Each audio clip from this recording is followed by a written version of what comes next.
Ô Inácio, Inácio, homem da luta do povo. Ô Inácio, Inácio. E vai ter o Inácio aqui de novo. Aqui de novo. Ele é o nosso dialogador de hoje, o ex-senador e ex-secretário de Ciência e Tecnologia e Ensino Superior do Ceará. O Inácio Arruda, ele já não é mais nem, não importa mais o cargo, ele que vem lá da presidência da Federação dos Bairros e Favelas, que depois vai para a Câmara dos Vereadores, enfim. Eu acho que hoje, Inácio, você é uma figura que independe de ter mandato ou não. Eu já estou tranquilo. Você é um político, um homem político no sentido... Até, não digo apartidário, claro que você tem a sua ideologia e o seu compromisso com o Partido Comunista do Brasil, PCdoB. Mas eu digo assim, você é um patrimônio da política no sentido maior da cidade, do Brasil, não? De uma pessoa que pode entrar e sair e discutir as questões das políticas públicas do Brasil. Acho que nós devemos continuar sempre fazendo isso. Independentemente de cargo. Independente do cargo, da função. É tudo que eu fazia.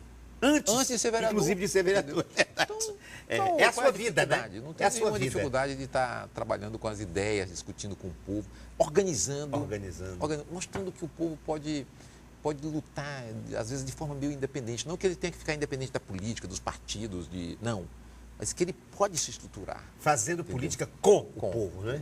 E não pelo. Eu lembro, às vezes, assim, brincando, mas eu era da biblioteca comunitária do bairro, que foi o primeiro local que eu fiz política, efetivamente. Eu lembro que ainda de calção, jogando bila e furachão, nós fizemos a campanha lá no Dias Macedo. Lá no Dias Macedo. Nós fizemos a campanha do Mauro Benevides para senador, que era a única campanha livre que tinha na prática, em 74. Eu me lembro. Aí Aonde o Mauro vai, o povo vai atrás. Aonde o Mauro vai. E a turma do grupo de jovens queria saber, Inácio, e tu sabe quem é esse Mauro Benevides? Tu conhece esse Mauro Benevides? Ele vem aqui, eu digo, não, eu não conheço, não sei quem é. Ele não vem aqui, mas é o nosso candidato. Nós vamos fazer campanha para ele, porque era o candidato contra a ditadura militar, entendeu? Contra as perseguições, né? O sofrimento que o povo já passava, os desaparecidos. Né? Quando o MDB era o MDB? Eu era vizinho da Nilma, que era a mulher do Messias Pontes, que veio a ser a mulher do Messias Pontes. E estavam desaparecidos, entendeu? Aí eu digo, por favor, é o nosso candidato, não quero nem saber. E ele não vem, não interessa ele vir aqui. Não interessa, é o nosso candidato, é contra a ditadura, acabou. Ideias, né? Né? As ideias, deve estar defendendo a liberdade. Que ideia vai sair daqui? Porque se que ideia vai sair daqui? Olha aqui, essa Expedito Celeiro, não é mole. Essa bolsa do Expedito Celeiro contém os objetos que vão pautar, que estão pautando o nosso diálogo eu com trouxe Inácio aqui Arruda. não para... Vamos lá, o que vai sair daí Isso aqui, eu vou te desse mostrar matulão? É um matulão. É um matulão. É o que eu estou lendo agora. Livro que ele está lendo. Deixa eu ver. Então, esse livro chama-se Biografia da Nação. Deixa eu ver, como diz o outro. É um apanhado histórico da formação do Brasil. História e luta de classes. Biografia da Nação, de José Carlos Rui. É um jornalista você tem também. A dizer sobre esse livro? Esse livro, o que você trouxe? Acontece esse livro? Por que eu trouxe ele? Porque ele está atualizado.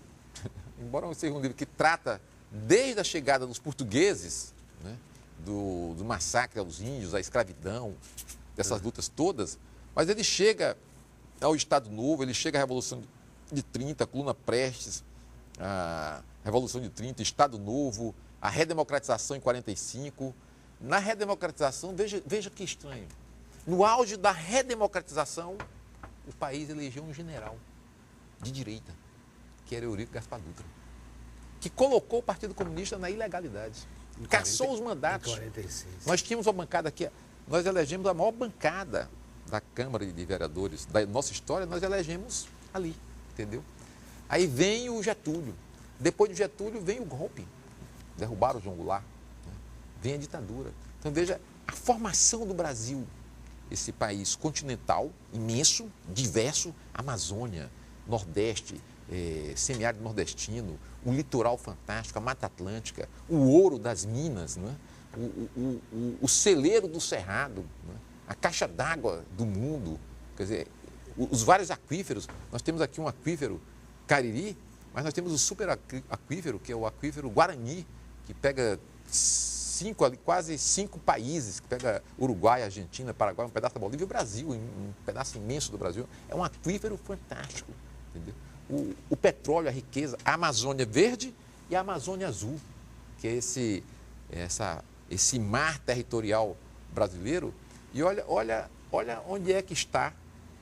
Porque em plena ditadura militar, os comunistas foram para a rua para defender a ampliação do mar territorial brasileiro, que era de 12 milhas e passou para 200 milhas.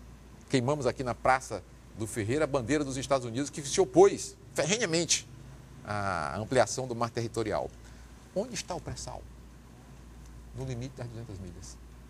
Por isso que os caras questionam que não é nosso, é deles, entendeu? E por isso que estão querendo entregar os caras. Então, a biografia da nação trata dessas passagens históricas e do estudo que vários intelectuais e vários jornalistas que não tinham formação na escola de jornalismo na época, porque eles não eram... Você pega um Rui Facó, não tinha escola de jornalismo, mas ele era um grande jornalista, um dos maiores jornalistas cearense, que morreu num acidente nos Andes, alguns até dizem que foi atentado.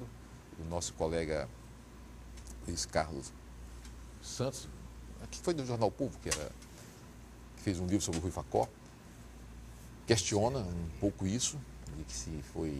Mas o Rui Facó eu conheço a história, se a obra. Se foi um acidente ou se foi um atentado que terminou matando o Rui Facó e tantos outros líderes da esquerda na região naquele período. Então, a biografia da nação é essa... Biografia da nação. Essa ideia de estudar o país, de compreender bem a formação do nosso povo, desse país continental, e para a gente compreender o que está acontecendo no Brasil. Por que nós chegamos de novo o petróleo, né, no de centro novo o petróleo no das centro. Questões geopolíticas, né, os interesses dos Estados Unidos. Você vê o ataque Brasil, ali como é que chama? O Brasil subserviente, de forma vergonhosa aos interesses uma coisa impressionante do governo Trump. Você vê que uma coisa mesmo vergonhosa. Né? Um presidente, um eleito presidente de um país de uma grandeza como o Brasil, fazer continência para um assessor. E vestidos com camisetas do serviço secreto israelense. Com todo respeito ao Estado de Israel e ao povo judeu. Não é nenhum respeito ao povo dos Estados Unidos. É que um país, uma nação tem que ter independência, não é? Bonezinho do Trump 2020. Capa eleitoral do Trump. Pode fazer capa eleitoral de ninguém. Entendeu? Isso não é uma vergonha para o país. Então, acho que nós temos que estudar bem isso para compreender essa realidade. Sérgio Buarque foi o primeiro historiador que aludiu à necessidade de despertar a iniciativa das massas, manifestando, assim, um radicalismo democrático raro naquela altura, fora dos pequenos agrupamentos da esquerda. É um trechinho do livro que o nosso dialogador está lendo. Você sublinhou esse trechinho, por isso que eu li, para saber para perscrutar onde é que está a sua, né, as informações com as quais você está lidando. Tem ideias do Celso Furtado, tem ideias do Florestan Fernandes, de grandes brasileiros. E agora Rômulo de Almeida, que não era nenhum homem de esquerda, mas era um homem... talvez, não?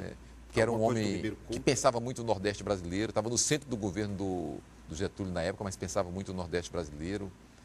O Celso Furtado, que era uma figura assim, extraordinária, também era um homem, do ponto de vista econômico, o Celso Furtado era um homem liberal, mas ele queria a inclusão do povo no projeto. E só o fato de querer a inclusão do povo no projeto já vai ser de esquerda. Cuidado, perigoso, entendeu? Está querendo que o povo esteja envolvido no projeto de desenvolvimento e usufruindo da riqueza que é produzida por todos. Entendeu? Se Capistrano de Abreu tiver a sensibilidade de reconhecer a necessidade do estudo das populações do país, é em Os Sertões que o povo irrompe definitivamente no cenário da história brasileira. Capistrano é bom que se diga que é o nosso cearense aqui do nosso historiador Maranguape. Do povo do indígena, né? E eu estava me lembrando então desses dois autores aqui, Capistrano, que tem um trabalho lindo sobre os indígenas, de inclusão da história indígena, dos povos indígenas, e também o nosso, que foi citado aqui, o Sérgio Buarque, que fala do conceito do Ribeiro Couto, que é o homem cordial, né? Que eu acho que é objeto, inclusive, de um artigo recente do Frei Leonardo Boff, para a gente compreender que o homem cordial não é o homem fofinho da cordialidade, é o homem que age pelas emoções, pelo coração, acima, às vezes, da razão. E acho que estamos vivendo isso hoje, não? A exacerbação dessa emocionalidade nos movendo.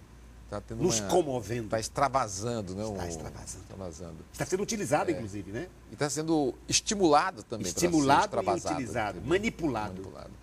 Do ponto de vista muito conservador, muito reacionário, muito... Você veja que nós chegamos a essa ideia de que, a gente falou disso aqui já, quer dizer, tem gente contra a lei da gravidade, entendeu? Não dá, Da teoria da relatividade. Já aproveito para fazer propaganda de que no próximo ano é o centenário da comprovação da teoria da relatividade. E o centenário da comprovação da teoria da relatividade, um dos principais eventos do mundo, entendeu? Queira o governo que se elegeu ou não, será realizado na cidade de Sobral. Sim, onde houve a Porque as comprovação. imagens fantásticas, porque eram duas equipes do Einstein, uma foi para a Ártica, para a Ilha do Príncipe, e a outra veio para Sobral, que era a segunda equipe. A principal foi para a Ilha do Príncipe, e a segunda veio para cá. Porque a ideia deles é que, do ponto de vista de imagens e de tempo, a situação era melhor na Ilha do Príncipe do que em Sobral. E o dia amanheceu na Ilha do Príncipe ensolarado, tempo aberto. E em Sobral, estranhamente, não estranhamente para nós, mas para eles, o tempo amanheceu fechado. Aí o pessoal disse, bicho, não vai ter imagem em Sobral.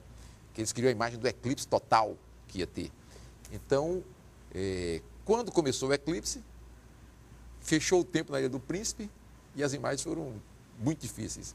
E abriu o tempo em Sobral, entendeu? E as imagens foram fantásticas. E aí Sobral vira... O Einstein manda um manuscrito para a mãe, dizendo que graças às imagens do Brasil, ele comprovou a teoria da relatividade, entendeu? Então, E aí vem um vai ser desqualificado qualquer. Quer dizer, não Não existe a teoria da relatividade. Por aí assim vai. como as feministas, segundo essa grande inteligência que vai tomar o poder a partir do dia 1º, ou espera-se que se cumpra para ver o que vai dar, ou não, dizer que as feministas estão a favor do aborto porque querem impedir a reencarnação do Cristo. Enfim, um país que acredita em erotização da mamadeira, não é? Ou na distribuição de kit gay para ensinar. Mas não dá, realmente não dá. Mas eu tenho Não dá. Vamos mudar de assunto. Eu posso avançar aqui na nossa... O Brasil desceu a tal nível intelectual, a tal nível de manipulação política, que às vezes é desestimulante ser brasileiro. Mas o que tem aqui? Inácio, o brasileiro, o nosso dialogador de hoje. Inácio, já é objeto de surpresa? Não. Tem mais alguma coisa aqui, não? Não, aqui Já que é objeto de surpresa? Apareceu aqui um... Olha, estetoscópio, é isso? Não sabia que o Inácio agora é médico, Não. é isso? Não. É Não, que não é são isso. as médicas que estão lá em casa. Por que você Terezinha, trouxe minha isso? esposa. Hein? Olha o coração, meu gente. Não, Terezinha, minha esposa é médica, minha filha também é médica. por causa da Terezinha. Minha filha é que psicóloga, meu médica. filho é advogado, mas tem a irmã enfermeira, tem uma cunhada também enfermeira, então estão envolvidos com a saúde. E eu trouxe... Para pautar os mais médicos, Não, é isso? De pra Cuba? pautar os mais médicos. Claro, pois vamos embora conversar sobre isso. Por quê? Manipulação Porque também, hein? Manipulação total. Total. O programa Mais Médicos, ele foi criado para que a gente possa chegar com médicos em locais remotos, mais difíceis, onde não se conseguia chegar. Então, o governo federal criou este programa Mais Médico. Criou o programa dizendo o seguinte, eu lhe convido, médico brasileiro, para ir para as regiões mais remotas, mais difíceis. Tá? Vou te pagar diretamente, o governo federal vai repassar esse dinheiro diretamente para você. Segundo, autorizou a criação de mais escolas de formação médica pelo Brasil inteiro. Então foram criadas inúmeras novas escolas para que pudessem formar mais médicos no espírito do programa de saúde da família. Quer dizer, atender o povo, pegar no povo, pegar no braço, sentir, olhar, abrir o olho, Conversar. quer dizer, conversar, apalpar, entendeu? Com o povo. Quer dizer, são 30 horas de trabalho por semana, praticamente, entendeu? Dentro do programa Mais Médico. Então, não tinha porquê todos os brasileiros que têm formação médica dizerem, não, eu vou para esse programa. Depois de esgotado isso, é que vieram os estrangeiros. Que é lá num programa que atende... Aberto. A vários países, né? Atende vários países. Não, no mundo você tem vários programas desse tipo, É. parecido com esse. Parecido com esse. O nosso, ele cuidou de duas coisas. O emergencial, que era ter o médico. Era ter atenção à população, a atenção primária da população. Diminuindo o esforço na atenção secundária. Nos hospitais, nas unidades especializadas, porque se você cuidou antes da pessoa, então Ela fez não um chega a movimento esse muito estágio. importante, né? E eu trouxe para simbolizar isso. Que coisa de que terrível, né? terrível, Que criou-se um estigma, estigmatizaram. Uma coisa Esse horrível. governo foi eleito aí. entendeu? Criou-se uma ideia Esse quer governo dizer, federal. tão terrível Quanto que é chegou a questionar se os médicos que foram formados em Cuba, que vieram de Cuba, se eram médicos mesmos. Médicos que atendem no mundo inteiro. Todos chegaram a dizer que eram terroristas disfarçados. Atendem nos Estados Unidos. E para chamar a atenção... O velho medo do comunismo, aquela velha história do comunismo, de usar o medo do comunismo, que já não tinha sentido nos anos usar o medo 50 e hoje não tentar, tem, que não tem sentido. Tentar apavorar o povo, uma coisa esquisita. Mas ao mesmo tempo que nós tínhamos o pessoal daqui dizendo, não queremos mais esses médicos aqui, o governo eleito, questionando a capacidade desses profissionais, veio a academia americana fazer um acordo com Cuba para desenvolver tratamentos de câncer em conjunto. Quer dizer, produzir medicamentos que Cuba já produz, associado com o laboratório americano. Então, os americanos, os Estados Unidos da América, a meca do capitalismo, do conservadorismo, e que tem um governo também de direita, não tem nenhum problema em fazer nenhum acordo com a medicina cubana, com laboratórios cubanos. Nós nos prestando a esse tipo de serviço. É como dizer, não é mais nem fascismo, é burrismo. Mas é muito interessante a gente esclarecer essas coisas, de que primeiro eram profissionais que atenderam a um chamado do Brasil. Sim. E não foi invasão, fizeram um grande trabalho. Trabalho social extraordinário. E ao mesmo tempo, o programa Mais Médico ajudou a formar centenas e centenas de novos médicos brasileiros e muitos já voltados para o programa de saúde da família, o que é muito positivo. Então é um programa de sucesso e que espero que eles não consigam destruí-lo. E recentemente houve uma declaração da ONU estimando que o Brasil vai ter um número de mortes elevadíssimo, em função desse desamparo da presença do médico nesses lugares mais remotos. Quando nós estávamos discutindo a aprovação do programa... Inclusive em comunidades indígenas. Quando a gente estava discutindo a aprovação do programa Mais Médico, nós estudamos as regiões, a Colômbia, a Bolívia, países que tinham programas também similares. E eu vi um caso muito interessante no Peru. O Peru, eles adotaram desde o início da década de 70 que os médicos, para poderem exercer a profissão de médicos, eles têm que primeiro passar pelas regiões mais remotas do Peru. E o Peru, como tem aquela região montanhosa, frio, até a floresta amazônica, mas o povo ele é amparado, tem assistência.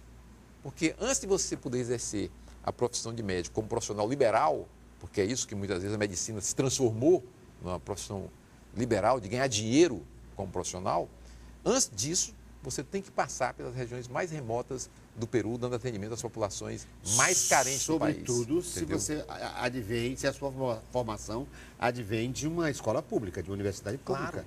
Não é? Mas no caso do Peru é para exercer a atividade de médico. Pode vir da escola privada, da escola pública, onde vier. Para exercer a profissão, você vai ter que passar pelas regiões mais remotas do Peru. E dizem que está vendo em relação aos médicos também uma outra onda de fake news, de notícias falsas. A de que os médicos se inscreveram, os médicos brasileiros, mas na verdade só uma percentagem muito pequena na verdade, você, para ir para as regiões mais remotas, não é fácil no Brasil. Eu sei que não é fácil. É difícil, então, é complicado. Os médicos brasileiros conhecem essas regiões muito bem, sabem das dificuldades, sabem que precisam melhorar a qualidade das unidades básicas de saúde nesses municípios. E da carreira dos médicos, né? Eles têm uma reclamação tudo isso enorme. Tem muita coisa justa e correta. Tem muita mas coisa o principal, que é atender o povo, você tem que cuidar. O Estado tem que cuidar. Não importa as contradições. Não importa. Mas que é a obrigação do Estado cuidar. Mas diz a piada que diz o seguinte, é que os Mais Médicos, o programa Mais Médico, conseguiram curar muitas doenças, ou prevenir muitas doenças. Mas a burrice não, né? A burrice realmente, eles ainda não têm essa capacidade de colocar o estetoscópio e dizer, olha, é burrice, vamos consertar, vamos dar o remédio. Vamos mudar o eixo. Vamos mudar o eixo do tratamento. Não dá, minha gente, não dá. Entendeu? Traindo, inclusive, cidades onde esse presidente eleito, essa pessoa que foi eleita aí presidente do Brasil, do ex-Brasil, tinha voto imensa, né? E agora estão desassistidos absolutamente. Ficaram desamparados completamente. Desamparados, traídos por aquela pessoa em quem eles confiaram ou por má fé ou por boa fé. Mas, enfim, chegou a hora do objeto surpresa, que aí não sai daqui, não, né? Não vai sair daqui. O objeto surpresa não sai daqui. Eu tô louco para saber se tem mais alguma coisa. Ah, tinha muita coisa, minha gente. É bugiganga de toda espécie. Muita bugiganga do Inácio Arruda para o diálogo de hoje, mas não dá tempo. Agora chegou a hora da troca do objeto surpresa. Eu dou um a ele e ele dá outro a mim. Mas eu peço primeiro para abrir o seu. Você é nosso convidado de honra. Tá bem. Eu preciso ver o que foi que ele engendrou para me surpreender, para nos surpreender, porque estamos todos nós envolvidos no diálogo. Vamos ver o que o Inácio Arruda me trouxe. Opa, parece um CD, parece um DVD, pelo tato. Vamos ver se é isso mesmo. E é arte de novo. Ô, Inácio. Eu não podia fugir. Homem da luta do povo. Ô, Inácio. Você é arte de novo. Arte de novo. O homem que engarrafava nuvens. Fala. Então, o cara fantástico que tem aí... O que tem aí? O que tem mais aí? Tem um segredo aí. É um filme da Denise Dumont, não é isso? Filha do Teixeira, como é? Do Humberto Teixeira, sobre Humberto Teixeira, não é isso? Claro. Eu conheço. Então, esse filme é uma história... Você sabe que eu fiz uma homenagem a Humberto Teixeira quando eu era deputado estadual. E ele foi deputado estadual, Ele deputado foi federal. Ele foi dois deputado federal. mandatos pelo PTB. Foi assim quase que uma espécie de sindicalista dos artistas, dos compositores brasileiros. Porque criou uma lei que tem o nome primeira dele, lei, né? lei do direito autoral. Lei do direito autoral. Lei Humberto Teixeira, que é de Iguatu, o nosso Humberto Teixeira. Tem uma história fantástica, a história que dele. Que é autor da Asa Branca, junto com o Gonzaga, o Luiz Gonzaga. Ele fez a Sinfonia do Café. Foi a primeira música que ele ganhou dinheiro, segundo ele mesmo. Mas o que ocorre? O Humberto Teixeira, depois que o Luiz Gonzaga levou uma reprimenda de cearenses que estavam lá no bar, no Rio de Janeiro, né? Diz que tem essa história. Sim, tem. Lá, no Mangue, ele tocando... Você fica tocando bolero o tempo inteiro. Valsa. Pô, você vem lá de Exu para tocar valsa aqui, pô, do Crato, daquela região, que tem um forró, que tem um baião, que tem... É música nordestina, você tem que tocar música do Nordeste, entendeu? Aí que ele foi atrás do Lauro Maia, e que o Lauro Maia disse que, não sou eu. Eu não entro nessa não, mas tem um cunhado... Mas tem um cunhado que vai entrar, que é o Humberto Teixeira. E o Humberto Teixeira encontrou-se com o Luiz Gonzaga, tipo assim, 5 horas da tarde, lá no escritório dele. O Luiz Gonzaga, o Humberto Teixeira, tinha feito medicina, mas não concluiu, e foi fazer direito. E tinha um escritório no Rio de Janeiro. E ali no Rio de Janeiro, 5 horas da tarde, encontrou com o Luiz Gonzaga, ficou ali esperando na porta do prédio e chegou o Luiz Gonzaga. E o Luiz Gonzaga procurando, e aí o Humberto Teixeira já se apresentou logo. Você não me conhece não, mas eu lhe conheço, entendeu? Você é o Luiz Gonzaga. Aí subiram para o escritório dele e saíram de lá meia-noite com Baião. Foi o primeiro sucesso. Eu vou mostrar para vocês como se dança o baião. E quem quiser aprender, é favor prestar atenção. Morena, chegue pra cá, bem junto ao meu coração. E agora é só me seguir que eu vou lhe mostrar o baião. Que coisa, que baião, que baião. Lindo. Então, fez um sucesso total. Lindo. Depois Asa Branca. Ele fez a composição Asa Branca. Quando olhei a terra ardente. E o Luiz Gonzaga foi na gravadora para gravar. E o homem que engarrafava nuvens, né? Diz que ele ficava no apartamento... Não, na casa. Como era na casa dele? Na praia, é? Porque eu disse que o filme é da... Mangaratiba. Em Mangaratiba, né? Aliás, ele tem uma música chamada Mangaratiba. Fantástica. É uma música linda. Na verdade, é uma música espetacular. Entendeu? Porque ele compunha junto com o Luiz... É como se fosse um rock pesado. Um rock pesado? Ele compunha junto com o Luiz Gonzaga, mas ele também tem música, só ele, muitas dele. Inclusive o Calu, o famoso Calu, que foi gravado até por cantores. Pela Beatriz Piaf, se não me engano. Ele diz que Calu ele fez pensando no Luiz Gonzaga. Calu... Aí é tocada... verde dos teus olhos. Quem é que toca Calu aí? Quem é que canta? Deus... Calu. Eu disse que o filme era produzido pela Denise Dumont, que é a única filha do Humberto Teixeira. Mas o filme mesmo é do Lírio Ferreira. É Lírio, filme musical do Lírio Ferreira. Mas produzido pela Denise e aqui no Ceará por essa figura tão linda que morreu também de forma tão prematura, que é o nosso Como é o nome dele? O nosso amigo, que eu, meu Deus, é o Pedro Álvares. Pedro. O Pedro foi Álvares, fundamental. Pedrão. Pedro rodou aqui o Pedro, Ceará. foi o cara que foi atrás de tudo, Pedro Vedão. Encontramos um... Que era homenageado a gente estava gravando em Fortaleza e nós encontramos um sanfoneiro de Juazeiro com uma sanfona de 8 bastos. E por que é o homem que engarrala? Explica rapidamente. Porque ele mesmo Antes que de olhar usou, você olhar o meu. ele usou essa expressão O meu objeto. porque queria saber o que ele fazia em Mangaratiba. Tá certo? Aí ele dizia, eu estou nuvens. engarrafando tudo. Entendeu? Perfeito! Agora, olha o que eu trouxe para você. Muito lindo esse... Olha o que eu trouxe para você. E eu Era. descobri assim o Humberto Teixeira nos livros. Tinha um livro chamado Edições Nordeste que a gente estudava, ainda no primário naquela época. E tinha lá Humberto Teixeira e Luiz Gonzaga. Mas eu só ouvia Luiz Gonzaga. Eu digo, pô, e o Humberto Teixeira? Entendeu? Aí quando eu cheguei na Assembleia Legislativa, fiz uma homenagem para ele, colocando o nome da rodovia que liga Quixadá até Iguatu como Rodovia Humberto Teixeira. Que lindo. E ele que é nascido em Quando eu fiz isso, me apareceu, que eu nem sabia que existia, me apareceu então a filha, Denise Dumont, que se comunicou, atriz fantástica. Eu não sabia que era a filha dele. Se não me engano, né? Calu, Calu, olha o que eu trouxe pra ti, meu amigo Inácio. Aqui, ó, a luta. Olha o que eu trouxe pra tu, né? A luta. Vamos do Iguatu pra tu. Pra tu, a O luta. que eu trouxe? A luta continua. Isso! Ninguém para. Essa Ninguém para. cor que tá tão estigmatizada. Claro. E eu fui pela contramão, eu disse, eu vou levar. Aqui ninguém pode usar. Não, Nossa bandeira não é vermelha, nunca será vermelha. Mas é pra assim, quem bateu- a bandeira dos Estados Unidos tem o vermelho. Tem o vermelho. E a bandeira Bateram deles é os continência pro Estados vermelho Unidos. deles, pode. Pro vermelho americano, Pro pode. vermelho americano pode, né? Não era o Brasil acima de tudo? barbaridade. Parece que o Brasil é com o Z deles, acima de tudo, né? Deve E ser os com Estados Z. Unidos pra cima Pra de cima com todos. tudo. Pra cima de tudo e de todos. É isso que eles querem fazer. E nós aqui na contramão trouxe para você Maravilha. o maravilha, vermelho. vou usar. Fala sobre isso. Porque nós temos o que- significado e a simbologia disso. Claro, Inácio isso- Arruda!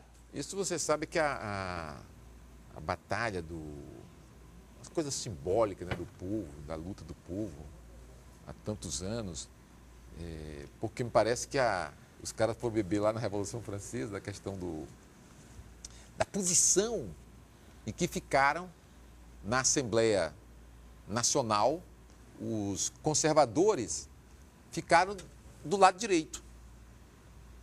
Sim. E as pessoas que estavam ligadas ao sentimento de transformação social da França, da Europa, do mundo, ficaram do lado esquerdo. Então se chama de esquerda por isso, tá certo? Sim, mas a partir daí, achar como achou Claro. esse chanceler Que tinha alguma coisa de que a ver com o o Marx, marxismo nasceu na Revolução Francesa, aí é um pouquinho demais, né, pra gente. É uma coisa meio idiota, né? suportar. Mas é insuportável. Totalmente. E o Marx vem lá na frente, já muitos anos depois, que ele nem tinha nascido Século ainda. XIX, né? Então o Marx vai tratar tinha a Liga dos Comuns na Inglaterra, né? Que era a liga que funcionava como uma liga sindical, operária e religiosa, tá certo? Então, com essa liga, o Marx, quando foi perguntado qual partido? Dos comuns. O Partido dos Comuns. Partido Daí dos Comuns. nasceu a ideia do Partido Comunista. Partido Comunista. E é com ele Que é a nós- solidariedade, que é a irmandade. entendeu? dos Que é comuns, isso? tornar Claro, comum, os comuns. né? Criar comunidades. Esse é que é o sentido. O sentido desse depoimento do nosso comunista, do Partido Comunista do Brasil, Inácio Arruda. E que, Estandarte. então, essa camisa sirva de bandeira, então, né? Para a gente nosso dizer... estandarte. O nosso estandarte, né? Para dizer que nós também, assim Que como é o Inácio, estandarte da resistência. nós também, Inácio, somos da luta do povo. Não é? E queremos o vermelho de novo. Na próxima semana a gente volta com mais um